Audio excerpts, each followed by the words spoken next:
Can I carry on? Yeah. You say that's a lovely way of being. About 800 years ago, there was a very, very wonderful and gifted spiritual teacher called Jalaluddin Rumi. And he was known as the Mevlana, the great teacher. And he founded an esoteric group called the Mavlevi Sufis. Most people know them as the whirling dervishes. And Rumi was a great poet, and he wrote profusely.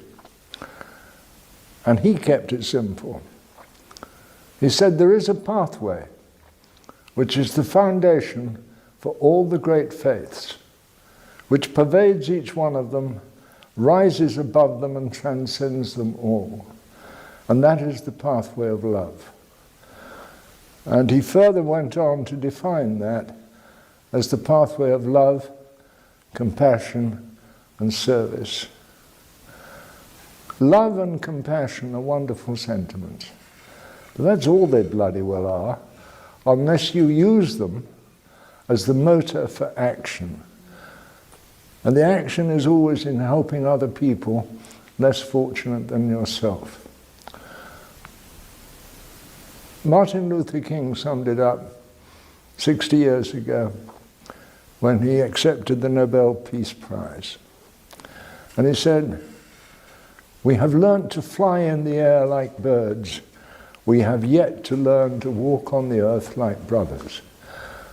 And the objective of every single spiritual pathway in history is precisely that: to stress the brotherhood of man, the unity of the human family. And for me, I don't care if people are black, brown, white, yellow, some glorious mixture in between, male or female, young or old, straight or gay. We're all part of the same family. And we have a sacred duty to care for each other. And all the spiritual pathways teach this. Those from the East and those from the West. It was summed up by another Sufi teacher, a more modern one, a wonderful man called Sheikh Rajib Frajere, who wrote a beautiful book about 30 years ago called Love is the Wine, which I can recommend to anybody. And in it he wrote, spirituality is a river that descended to earth through Adam. May God grant him peace. It was refreshed by the great prophets like Abraham and Moses and Elisha and John the Baptist and Jesus. May God grant them peace. By the great prophet Muhammad, may his name be blessed, and may God grant him peace. It is a river that knows no boundaries in space or culture or time. Yet, sadly, but understandably, every race, every creed, every culture claims it for its own. My children, it is always the same river.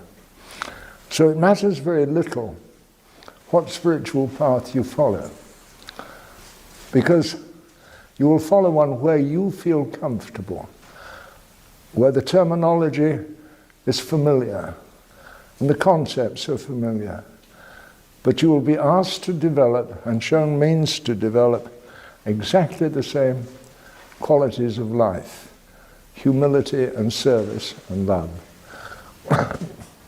And ultimately, the objective is always the same. That is the true search for the Holy Grail. I see.